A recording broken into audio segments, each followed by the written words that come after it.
Don't be so judgmental. You've probably heard that phrase before. I think it's a good idea not to be so judgmental, but if it is a good idea not to be so judgmental, then how can we stop ourselves being so judgmental?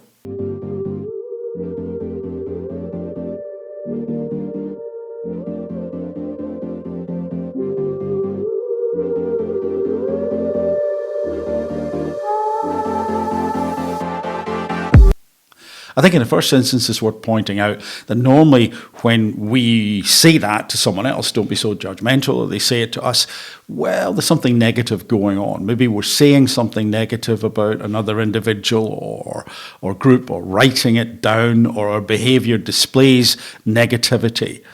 It's unlikely that if we said to someone, you're great, I love working with you, you're a genius at what you do, you're phenomenal company, that someone will say to us, hey, don't be so judgmental.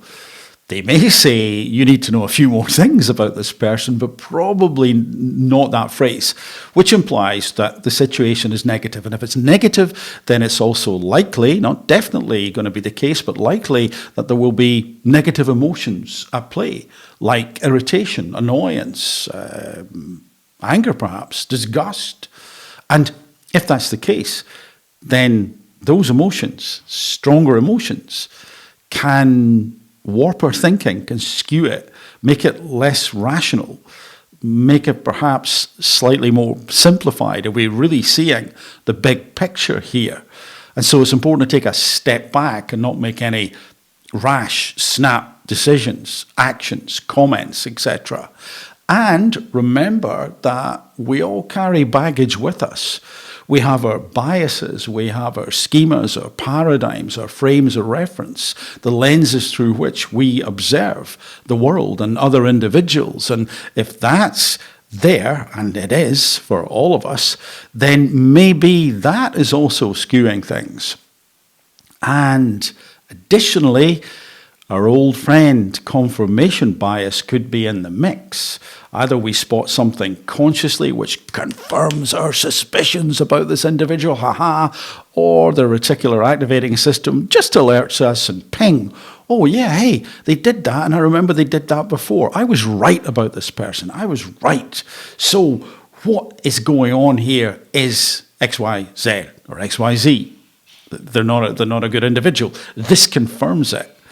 And once more, I think this points to the need to be just stepping back, being as calm as possible, finding ways to not be so emotionally excited and look more widely, attempt to look at the bigger picture, talk to other people, get a second, third, fourth, fifth opinion if possible, talk to those other individuals and get their perspective on it. And indeed, if possible, talk to people who differ from you, from me, in terms of their viewpoint, their take on this situation, this individual. We might not agree, but it can perhaps help us triangulate what we've actually been observing or hearing or reading. Then, in the mix, I would draw your attention to sport.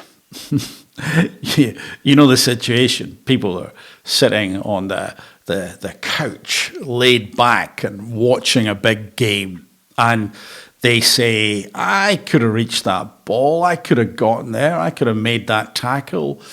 Yeah, really, could you? Have you any idea how fast that game is played? Have you any idea how fit those people are? How quickly this game unfolds? The speed of the ball, whatever. And I think the same principle can apply when we look at people, often from the couch or the comfy armchair through the lens of time, and say, I would have done that differently. I would have taken a different route. I wouldn't have stopped. I wouldn't have given up. I wouldn't have lost my temper. Yeah, sure, okay, that's easy to say. How the heck do you know? Are you sure about that? Were you actually in that situation? And 9 times plus out of 10, we weren't. And we don't know. And even if we were in that situation, how do we know what was going through that individual's head? We can attempt to put ourselves in their shoes, but can we do it with 100% accuracy? No. So we're looking at it from the comfort of the armchair, the couch, watching the game, and also with the additional lens in there of time and looking back on it when things have perhaps calmed down. How do we know what we would have done in the moment? And as I say, even if we were in the moment with that individual, we don't know what's going on. Maybe earlier that day something happened. Maybe the day before there was a crisis of some sort. We don't know. It's dangerous and I think wrong to judge in those situations. And along the same lines, we can look at someone in a situation and say to ourselves, I would have done that differently because I've dealt with worse, a lot worse. So I could do that. I could get over that. I could think clearly. I could remain calm. I could remain balanced in that situation that I faced. How come they couldn't? How come they fell to pieces? Well, what we're doing there is we're essentially saying the situation for us was a lot worse that we faced and overcome. That situation was trivial in comparison. Was it though? Was it for that person in that moment? You see, maybe that's the worst thing that ever happened to them. And here's the thing. If it was the worst thing that ever happened to them, then it was the worst thing that ever happened to them. If you see what I mean. It doesn't matter whether we say, oh, I've gone through a lot worse. This was nothing. This is a mere bagatelle compared to the trials and tribulations that I've had. Look at this person. That was so easy. How do we know that? How do we know that was so easy? This could literally be the hardest thing this person has had to face. The worst challenge, the worst thing ever. And even though we may have an opinion that it wasn't, it doesn't change the fact that for that individual it was the worst thing ever. We just don't know. And lastly, in terms of this quick gallop over the area of judgment and attempting to be less judgmental or non-judgmental, I always like to consider just the broad umbrella of mental health, that someone, well, we don't know what's going on. Someone may be going through an awful lot. Maybe they are dragging themselves through a quagmire of all sorts of negative stuff and feelings and challenges in their lives. And you may say to yourself, but I would know. No, not necessarily, not at all.